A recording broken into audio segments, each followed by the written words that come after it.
is something that is very difficult, with the neck being composed of strong bones and over 10 layers of thick muscle. A person has to be extremely skilled to cut through something that tough. Sometimes the act of beheading takes several different attempts, and sometimes not even those are enough.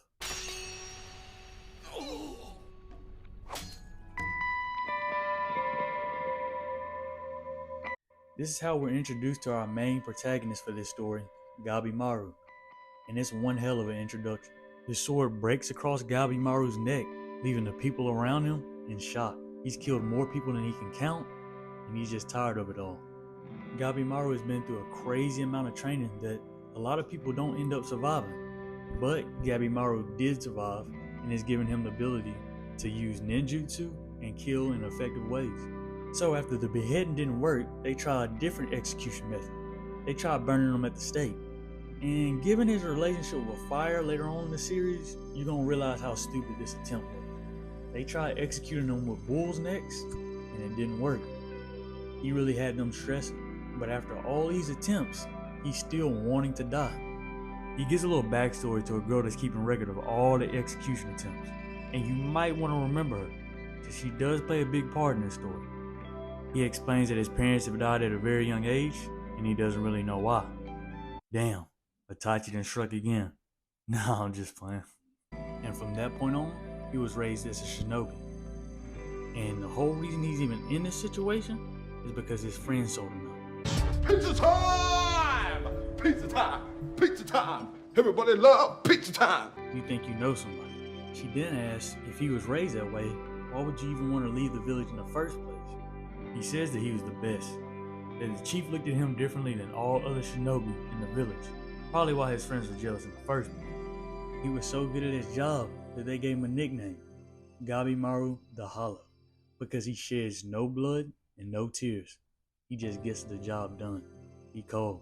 So, being that he was so good at his job, he married the chief's daughter. So after hearing his backstory, it's not the best reason to leave, but he still gave a reason. He started talking bad about his wife, saying if he stayed around her too long, it would kill his edge as a shinobi. But we all know that ain't true. But she calls Gabimaru out and says he really doesn't want to die, as he's been resisting all these execution attempts. He's just been half-assing. He's been tensing up his muscles every time they tried to kill him. This whole time, he was just bullshitting. But Gabimaru doubles down this time and says next time they try to kill him, he's gonna let it happen. Third time's a charm, right? Or actually like the fourth time. So they take him down a long corridor, and he's bragging, saying, this is light work. Y'all need to step y'all's game up. Can y'all really try for real? But this time, they got a special method. The girl that was keeping all the records, Sagari, a swordsman from Endo from the Yamada clan. And let me tell you, she ain't messing around. She all business. And right when Gabimaru walks into the room, she hits him with a cold ass line. You wanted someone to kill you. I'm here to grant your wish. So after Gabimaru walks in and she drops that cold ass quote, he gets shook. So after seeing all this, Gabimaru takes a complete 180. Sagari tells Gabimaru the whole reason he actually doesn't want to die is because he loves his wife. She's his whole reason for living. This causes him to get upset and starts attacking back. Turns out he tried to retire from being a goat in his village, and the chief wouldn't let him. Like, nah bro, you can't leave right now, your contract ain't up. Season's still going, we got things to do. You're still on my fantasy team. So that's the whole reason he's in this situation. That and his snake ass friends. So, in the middle of fighting to right all wrongs, Sagari comes with the opportunity to possibly pardon Gabimaru. If he accepts and delivers on his end of the deal, he will be free from all crimes. But he has to go to a land called the Underworld, or Paradise. And she's making this place seem like a vacation getaway at first, but out of the 5 crews that they sent before him, the people, or should I say the person who came back, was never the same. Human bodies turning into flowers. Something crazy. So this gets Gabimaru fired up, and he shows off his ninjutsu for the first time. So Gabimaru accepts the job, and his journey to paradise begins. Hell's paradise.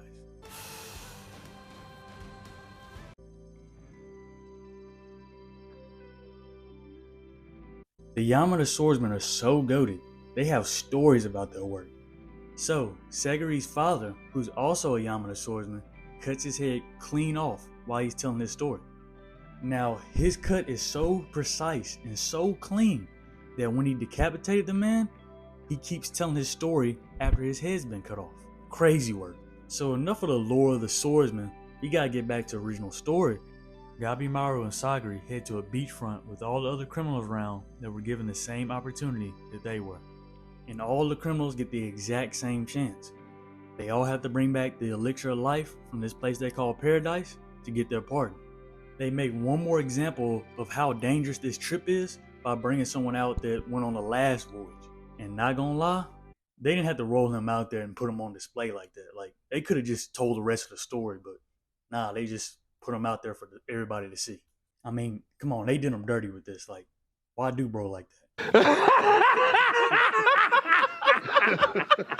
So after seeing this example, some of the hardened criminals get cold feet about this and start to try to back out. But as you can see, backing out ain't really a choice for them. They will all be given their own Yamada swordsmen as monitors to make sure they actually go through with the deal. And if they try to run, they'll just end up like old dude on the ground right there. Now, you might think after getting these instructions and these examples of how dangerous this island is that they head out on their voyage. But not so fast, because there's only a set limit that they can take on this voyage with them. So you know it has to be done. They gotta slim down some of these numbers before they go on this voyage. And there's only one way to do that. So a brawl breaks out to try to slim some of this fat off the crowd. They gotta weed them out. Now, during all this fighting and killing, Sagari gets approached by one of her other Yamada swordsmen, and he tells her that she doesn't have what it takes for this job. Now I want you to remember this person and remember exactly what he said. She doesn't have what it takes for this job. But Sagari ain't listening to any of that. She's gonna go on this trip and she's gonna decide what her fate's gonna be. I mean, you love seeing this kind of determination from your characters, but will it pay off for her? So, Gabimaru's just been chilling up to this point during the brawl until somebody calls him out. And Gabimaru says, fine, I'll oblige you. Here wants to die for country. Oblige him. And once again, Gabimaru leaves everybody in shock by the way he kills so easily.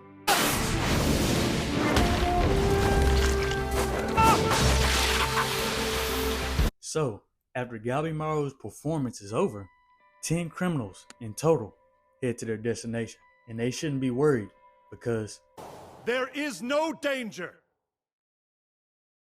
Now, heading out on this voyage, for people wondering if this elixir of life is even real, Gabimaru said he saw his chief take some kind of medicine that allowed him to take punishment from swords, spears, the whole nine. So they finally reached the island in their respective groups and start their search. But before they can take in all this beautiful scenery, their first fight starts. As soon as they landed on the beach, it was on sight. He tried to sneak Gabimaru, but he shook this shit off. And he got back up, and he's ready to go. And the guy Gabimaru was fighting has some questionable weapons on him. Like, how did you get this? What is it used for? What are you doing? Like, after seeing a guy pull out a weapon like this in a fight, I'm gonna start rethinking if I should even fight this dude or not. Like, are you trying to hurt me? Or are you trying to put the hurt on me? So he attacks Gabimaru head on, but this doesn't work as he throws everything at him, and Gabimaru just shakes that shit off. He tells Gabimaru to get serious about the fight, and he does. Now after this fight, we find out that shit's about to hit the fan. Criminals started attacking each other before they even landed, and some made alliances. And it looked like for a second, the blind guy had different ideas for his criminal. Like, bro didn't waste no time. But in a few hours, everything's about to change. Half of the criminals are already dead. Oh, and you remember this dude right here? I don't think he was cut out for the job. Gabimaru tries to end Sagari as soon as possible as she lets her guard down, but she holds her own. Both of them can't seem to cut the other down because something is holding them back. Sagari sees him struggling and decides she wants to see him make this change in his life. The Black Dragon don't ask me to say his name. After getting hit by a funny looking insect, cuts off his hand, and that's when all hell starts to break loose.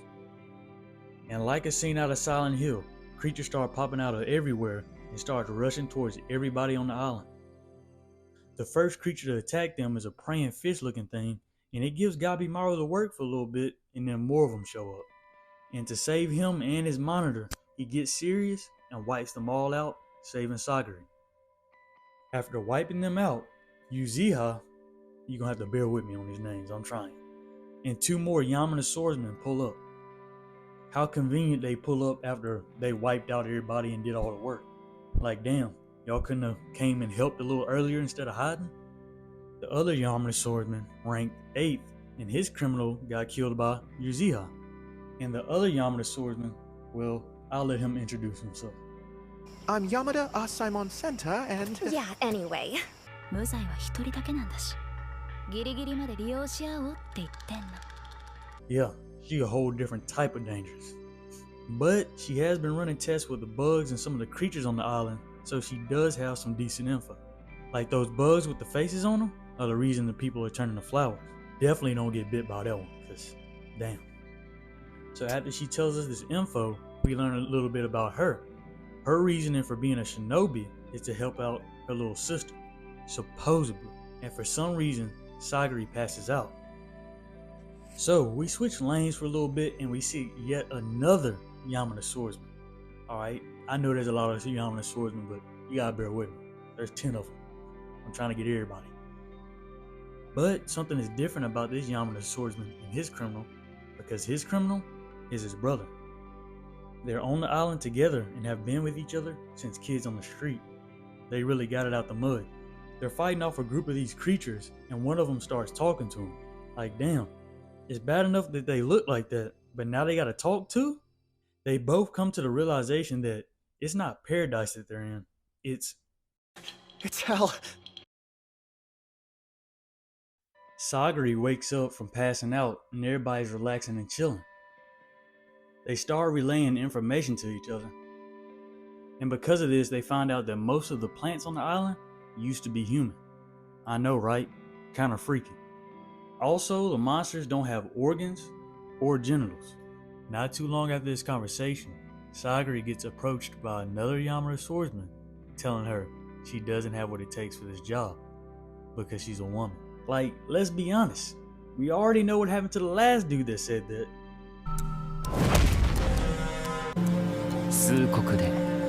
Let this girl be.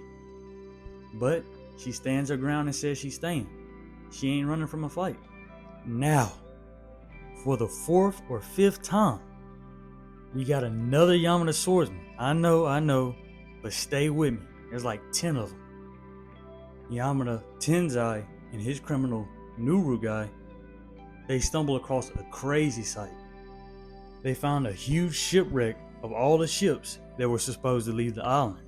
I guess nobody was really listening during the presentation. Only one person made it back from the island, and you saw how he was looking. Like, did y'all really think all the ships was getting back after hearing that?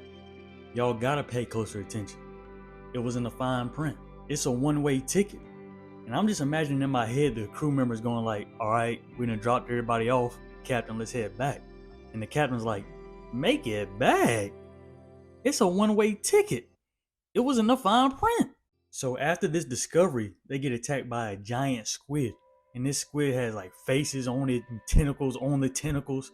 You know, on par from what we're seeing on the island. So in the mix of everything going on, we see Nagari's backstory and how she got here.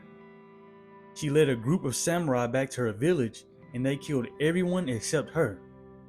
Real sad stuff. So she's the last of her bloodline. She has to survive and make it off the island or it's over with.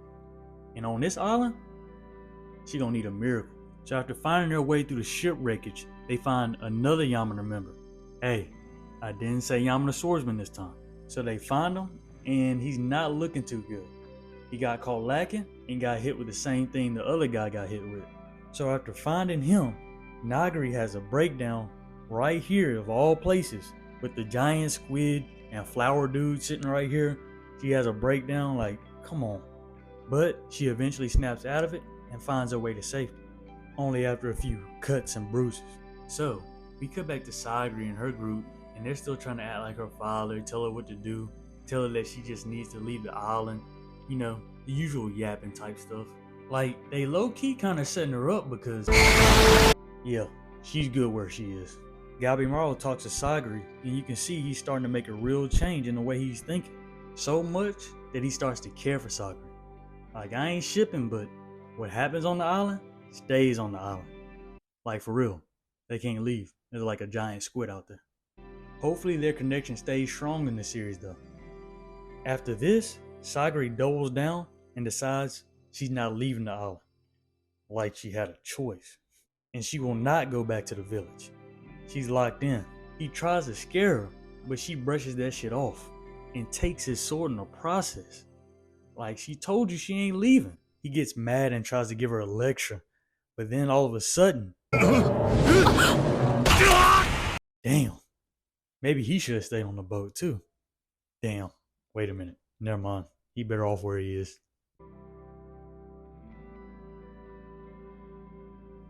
So after Genji tries to give Sagri a speech about what she should be doing, he gets a big ass chunk taken out of his body. Like, bro, pay attention. So like a heat-seeking missile, Road to Rhoda pulls up and kills anything in sight that's been telling Sagri she ain't built for this. Nah, I'm just playing, but he is killing on sight though. Gabimaru pulls up and tries to solo him, but this giant is built different. He can't just 1v1 him. This man needs some help. He asks Uziha for help, but she's over there looking pretty. So Gabimaru tries to go in by himself, and anything he throws at him, this man is still unharmed. While Gabimaru is over here fighting for his life, Genji's over here is dying as slowly as possible. Like, bro, hurry up. He needs some help. You're distracting the help. Genji does, however, give Sagri his sword, since he won't be needing it anymore, because he's going on extended leave. And as soon as he does this, she wastes no time in cutting off the giant's fingers. Now mind you, she just cut the fingers off the giant that killed 2 other men that said she wasn't ready for this job. I'd say she off to a good start. I told you, she locked in. Gabimaru gets his back up, and they're starting to look like a power couple. Oh wait, he's married. But hey, whatever happens on the island, stays on the island. For real. You remember the giant squid? After she cuts off the giant's fingers, he goes in a crazy rage, catching Gabimaru lacking, hits him with a Mike Tyson ass punch, and slams his head in the ground. After Gabimaru gets his chin checked by the giant, he's a little dazed and confused, so Sagri has to clutch up and save him. If I hadn't said it once, I'll say it again. She is locked in. Gabimaru, being the experienced fighter that he is, uses his ninjutsu to burn the forest around him, to poison the giant to get him to kneel down for Sagri. And this plan works perfect. Sagri delivers the killing blow, sending him on his journey to the next world. If I hadn't said it once, I'll say it again. I'll let you finish that phrase. What a fight, and what an episode. But there are more fights ahead, and a long way to go until the end. So, that's been part 1 of this anime recap. There's going to be more exciting fights and moments ahead of us. So leave a like, comment, and subscribe, and I'll see you in part 2. Peace.